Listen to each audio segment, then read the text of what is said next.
Welcome to రాజనీతి. Professor Nageshwar గారి ఎపిసోడ్ని నిన్నటితో ముగిద్దాం అనుకున్నా. ఆయన మీద విశ్లేషణలు, ఆయన చేసిన వ్యాఖ్యలు, ఆ తర్వాత వచ్చిన వరుస వివాదాల మీద విశ్లేషణ ఇంకా ఆపేద్దాంలే అనుకున్నా. అయితే ఆయనకు సంఘీభావంగా తెలంగాణ వాదుల పేరుతో కొంతమంది చేసిన రచ్చకు నిరసనగా తెలంగాణలో జనసేన నేతలు ప్రెస్ మీట్ పెట్టారు. పవన్ కళ్యాణ్ మీద వ్యక్తిగత దూషణలు చేయటాన్ని వీళ్ళు ఖండించారు. ముగిసిపోయిన వ్యవహారంలో నాగేశ్వరకు సంఘీభావం పేరుతో ప్రాంతాల మధ్య చిచ్చుపెట్టే వ్యాఖ్యలు చేయటాన్ని ఖండించారు. రాజనీతికు ఎదురైన నాగేశ్వర్ గారు కూడా వాళ్ళు ఆ రౌండ్ టేబుల్లో తప్పుడు వ్యాఖ్యలు చేస్తున్నప్పుడు ఆయన వారించాల. అంటే కావాలనే పవన్ కళ్యాణ్ చంద్రబాబు మీద ఒక పథకం ప్రకారం అటాక్ చేయించారా అన్న అనుమానాలు కూడా కలుగుతున్నాయి. నిజానికి పవన్ కళ్యాణ్కు నాగేశ్వర్కు ఇద్దరికి మధ్య అలాంటి శత్రుత్వం లేదు, పైగా మంచి సంబంధాలు ఉన్నాయి.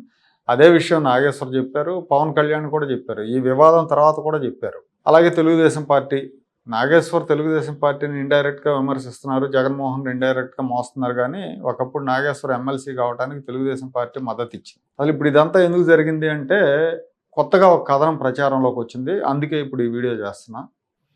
ఈ నెల 10వ తారీఖున ప్రధానమంత్రి నరేంద్ర మోడీ గారు తెలంగాణలో పర్యటించారు. పలు అభివృద్ధి కార్యక్రమాలకు ప్రారంభోత్సవాలు, శంకుస్థాపనలు చేశారు. ఆ తర్వాత ఆయన హైదరాబాద్లో పవన్ కళ్యాణ్ ఇంటికి వెళ్ళారు. పవన్ కళ్యాణ్కు అంతకు ఒక 10 రోజుల ముందే ఆపరేషన్ జరిగింది. ఆయన విశ్రాంతి తీసుకుంటున్నారు ఇంట్లో. సరే, పవన్ కళ్యాణ్ని పరామర్శించడానికి ప్రధాని ఆయన ఇంటికి వెళ్ళారు.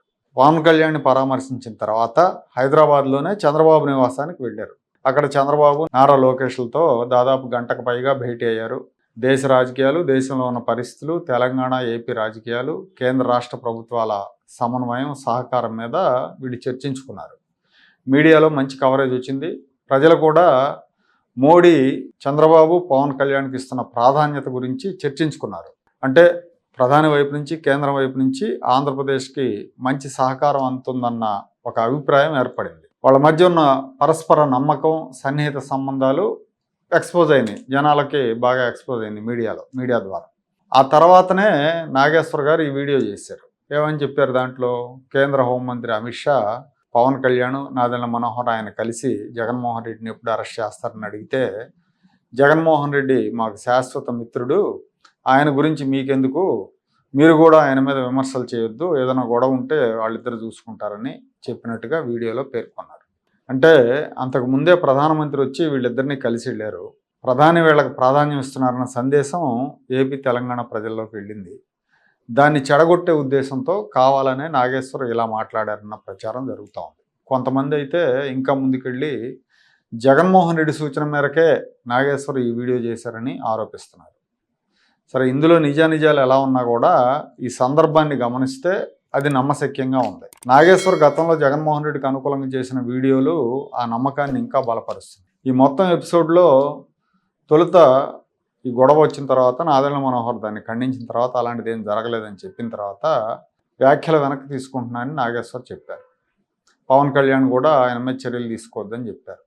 అసలు అక్కడ కంప్లైంట్ చేసింది కూడా ఎవరో జనసేన కార్యకర్త, కానీ ప్రభుత్వం కేసు పెట్టలేదు. సరే, వెనక్కి తీసుకుంటారు, అంతా అయిపోయింది అనుకున్న టైంలో యుద్ధం మొదలైంది. మళ్ళీ యుద్ధం మొదలైంది, ఆట ముగిస్తా అని నాగేశ్వర్ గంభీర ప్రకటన చేశారు. దమ్ముంటే అరెస్ట్ చేసుకోండి అన్నారు. మళ్ళీ అరెస్ట్ చేస్తూ ఊరుకోమని రౌండ్ టేబుళ్లలో హెచ్చరించారు.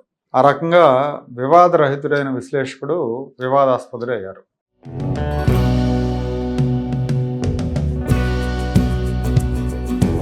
Like, share and subscribe to Rajaniti channel.